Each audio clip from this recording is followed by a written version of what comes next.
नमस्कार, मैं जितेंद्र चतुर्वेदी। जंजी ने बीजेपी की खाट खड़ी कर दी है और ऐसा कहने की वजह है वो आपको एक एक करके बताते हैं, फिर उसकी इंटेंसिटी पर आते हैं और फिर ये समझते हैं कि विमर्श क्या खड़ा हो रहा है।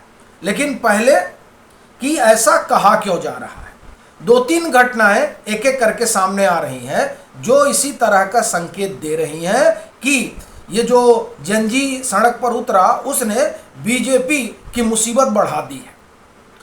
तो पहली चीज क्या हुई है जिससे इस तरह का संकेत निकल रहा है? ज़्यादा पुरानी बात नहीं है, जब टीएमसी के 20 सांसद टूट कर आए थे और यही सत्र शुरू होने से पहले उनको जो है अलग गुट के तौर पर बैठने की मान्यता भी दे दी गई थी। ठीक है, शामिल होने की मान्यता नहीं दी गई थी, वो जिस पार्टी में गए हैं उस पार्टी में वो मर्ज हो गए इसकी मान्यता नहीं दी गई थी, लेकिन उनको अलग बैठने की बात हो गई थी कि हाँ अलग बैठिएगा। अब उनमें से 8 सांसद जो हैं वो सौगतो राय के संपर्क में है, यानी वो टीएमसी में दोबारा वापस जाना चाह रहे हैं। ये अपने आप में बहुत बड़ी घटना है, क्योंकि अभी तो वो आए थे कि हम आएंगे और एनडीए का समर्थन करेंगे डिलिमिटेशन वाले पर, और इसी डिलिमिटेशन के लिए बाकायदे तोड़फोड़ हुई थी, सांसद तोड़े गए थे, इधर से भी तोड़े गए थे, उधर से भी तोड़े गए थे। यही नहीं, कई और राजनीतिक दलों से संपर्क किया गया था कि साहब जब परिसीमन होगा तो समर्थन करिएगा, और ये खूब खबर थी कि साहब बीजेपी लग गई है और जो है वो पूरा गुड़ा भाग कर लेगी और वो 362 जुटा लेगी। इस बाबत मतांतर पर भी खूब खबरें हुई, लेकिन आप देखिए कि अब क्या हो रहा है।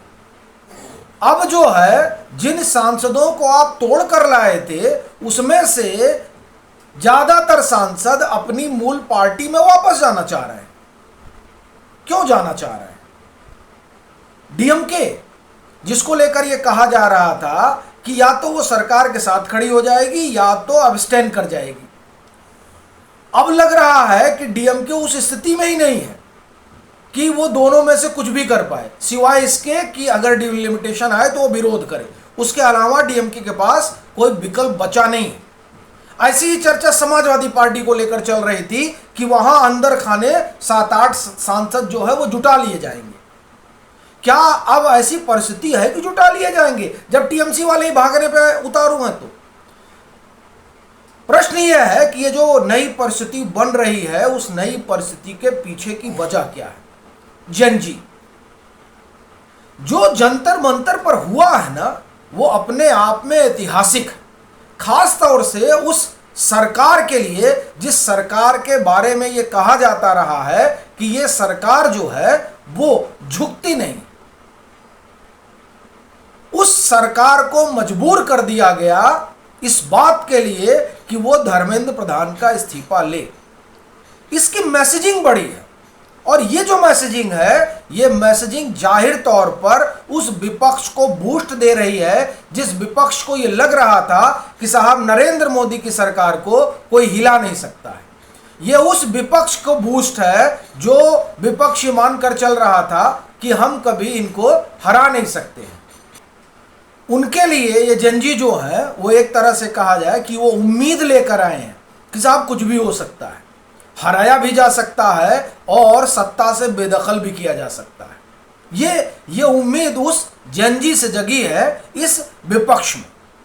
अब ये उम्मीद शायद जगती भी नहीं अगर 2-3 चीजें नहीं हुई होती। देखिए, एक बात ये जान लीजिए, और अगर आप समझना चाहें तो समझिए, नहीं समझना चाहें तो कोई हर्ज नहीं है, कि किसान आंदोलन जब हुआ था तो उस दौरान इतनी नाराजगी क्यों नहीं हुई थी। उस नाराजगी का कारण था तमाम उपद्रव के बाद भी लाठी नहीं चली थी।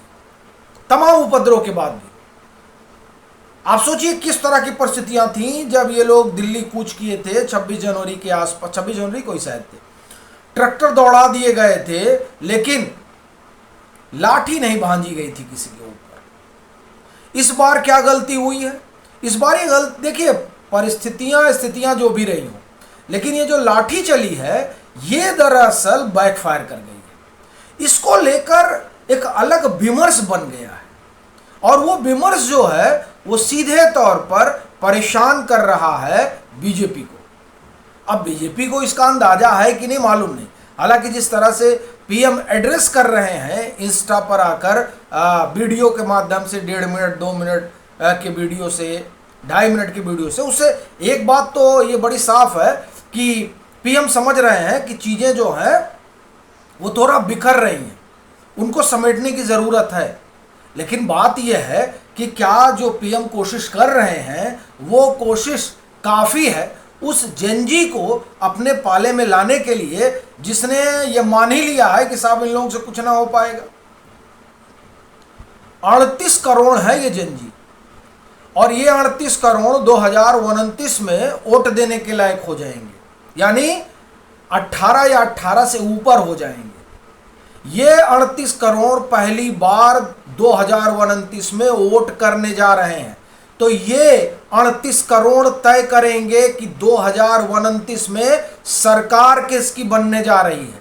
चिंता इस बात की है, जो डाटा हमारे पास है वो डाटा प्रधानमंत्री नरेंद्र मोदी के पास भी है, वो डाटा केंद्रीय गृह मंत्री अमित शाह के पास भी है। तो इस जेनजी को अपने पाले में करना बड़ा जरूरी है, और वो ऐसे तो होगा नहीं जैसे किया जा रहा है कि साहब पूरी ब्रिगेड लगी हुई है खारिज करने में। देखिए, जेनजी का चेहरा जो है वो अभिजीत दीपके, सौरभ दास या आशुतोष रांका नहीं है। उन्होंने एक आंदोलन खड़ा किया और उस आंदोलन के जरिए जेनजी को आवाज दी, लेकिन वो पूरी आवाज नहीं है। यह समझना बड़ा जरूरी है। आशुतोष रांका या अभिजीत दीपके या सौरभ दास के चरित्र हनन से अगर ये माना जाए कि उससे जो जमीन पर चल रहा है वो खत्म हो जाएगा, तो ये सरकार की मूर्खता होगी। ये मतलब कहा जा रहा है ना कि अभी कहेंगे अरे क्या बात कर रहे हैं, ये बात नहीं कर रहे हैं। ये जो जमीन पर चल रहा है वो आपको बता रहे हैं कि चलिए अभिजीत दीपके ये है वो, इसको सुन कौन रहा है। और जो लोग इस तरह की जानकारी साझा कर रहे हैं, उस जानकारी को आप एक तरह से कहें कि कितने लोगों तक वो पहुंच रही है। आपको एक उदाहरण देता हूं। झारखंड में जंतर मंतर से बड़ा छात्रों का जुटान हुआ है रांची में। कितने लोगों के पास उसकी सूचना है, या उसे लेकर किस तरीके कहां कौन सा मूवमेंट खड़ा हो गया है, वो जो है वो सिर्फ वहीं तक। उससे आंदोलित कितने लोग हो रहे हैं। वो मामला चूंकि झारखंड पीसीएस का है तो प्रभावित आबादी वहीं की है। लेकिन ये जो नीट का मसला था और जो शिक्षा से जुड़े हुए तमाम पहलू थे, उस पहलू से एक बड़ा वर्ग जो है वो परेशान है, और उसका कारण है, देखिए कोई भी सरकार होती है ना तो उस सरकार को लेकर नाराजगी होती है। लंबे समय से हर जगह बीजेपी है, तो एक बड़ा जो आप एक तरह से कहें कि जनसमूह जो है वो इस बात को लेकर कन्विंस है कि साहब ये समस्या की जड़ यही लोग हैं, और खास तौर से जेनजी। तो ये देखिए ये मामला बड़ा है। जेनजी जो है, जेनजी अभी देखिए अब जिन जेनजी हैं उन जेनजियों के साथ जो रील बना रहे थे उनके साथ मिलकर किस तरह से रील बनाई जा रही है। क्योंकि वो मीडिया हो, वो युवा आप ये कहें पॉलिटिशियन हो, सब कोई ये चाहता है कि ये 38 करोड़ हमारे साथ खड़े हो जाए। आप देखिए कि 240 सीटें मिली हैं, 23 करोड़ के आसपास वोट मिला है, 23 करोड़ कुछ लाख वोट मिला है किसको, बीजेपी को 240 सीटें आई हैं। और आप सोचिए 38 करोड़ हैं साहब, ये पहली बार वोट करेंगे 2029 में।